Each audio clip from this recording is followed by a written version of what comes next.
Hey y'all, it's Stephanie of the Hardy Wrestling Podcast live at Black WrestleFest, and I'm sitting here with an esteemed wrestler here who I've heard so many good things about. He is the 3-count pro heavyweight champion, Zuka King. How are you? I'm doing well. How about you?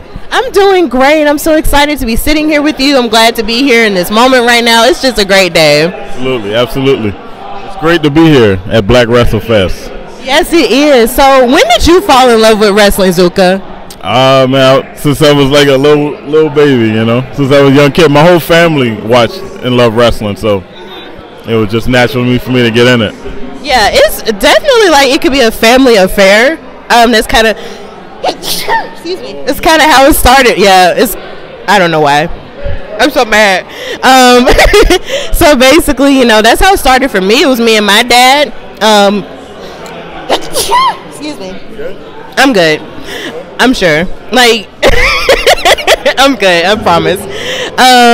That's how it started for me. It was me and my dad. We watched wrestling. And it was me and my sister. And after that, you know, it just stayed with me, and I just became a fan. And now it's turned into more of a job, a career, or whatever. So, you know, I love it. So, when did you decide you wanted to make it a career, though?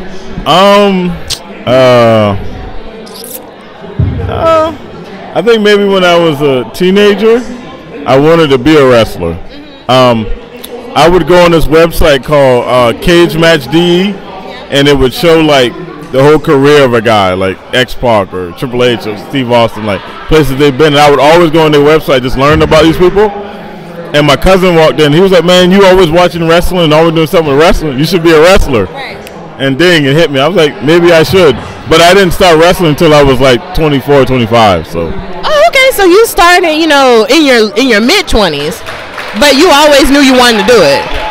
Okay. There's a lot of applause going on. We just finished the panel. You must have knew I was here. That's so funny. You're the second person to do that. Like Keith Mack did that same thing when there was applause going on. He stole it from me. Trust me. He stole it from me. He stole it. Oh, we got podcast. So what was the hardest part of, you know, starting, you know, your wrestling career?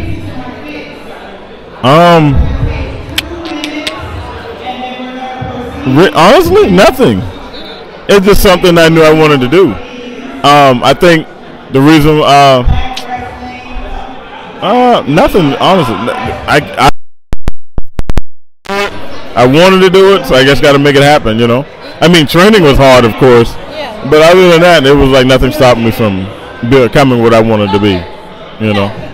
Yeah, I definitely get it. It's like when you haven't made up in your mind that you want to do something, like there's nothing going to get in your way. Even though you know that it's going to be hard, you still push forward and put in the work anyway. And that's a very admirable trait to have, especially in wrestling, where a lot of people might try it and think they want to do it, but then they kind of like, oh, well, no, never mind. I ran across a lot of people who come to the training and they see how it is. They think the ring is soft. They think the ropes are soft. Nothing hurts. Everything hurts in wrestling. Yeah. You know? And when they get there and they find out that everything hurts, they'll be like, oh, I don't really want to do this. Yeah. I've seen some guys quit. I've seen guys throw up. I've seen guys do all kind of things. You know what I mean? Like, some guys can't handle it. Some guys could, you know? I've seen some guys who get it in a couple of days, you know? So.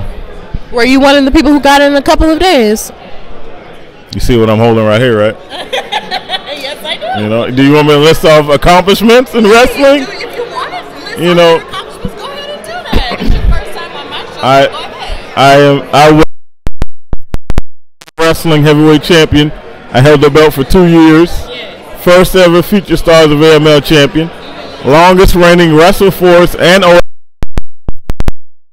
going on 2 years, and I was the former WrestleForce champion as well. So, and what about other belt I had? The Elite Pro Wrestling Alliance Tag Team Championship with TJ Boss, you know, my tag team partner, who's a great athlete, one of the best men that come out of the Carolinas. TJ Boss, you should definitely go check him out.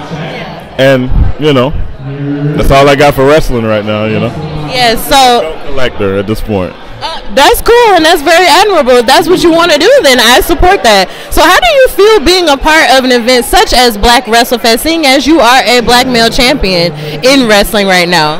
It's a good feeling, man, you know, to come all the way from the South and come to the North and meet new people and get to wrestle on the Battle Club Pro Show tomorrow. So it's finally seen, my work is finally being seen, not just in the South, but here in the North and in the West Coast, stuff like that. So it's great. It's good to be out here with everybody, just meeting people and hanging out, stuff like that. Meeting you, you know, being on here. So, you know, it's cool. Yes, it is cool, and I know I'm very honored to be here as well among so many people, you know, who do support me and see my work and everything, and it's really great, and I'm really happy, you know, to see all of these wrestlers flourishing in their careers and stuff like that. So I am excited to see you wrestle tomorrow, like for the first time. Like I get to see you like face to face and wrestling doing the thing. It's definitely going to be wild. Yeah, it is. Well, Zuka King, thank you so much for joining us on the Hardy Wrestling Podcast. So, you know, yeah.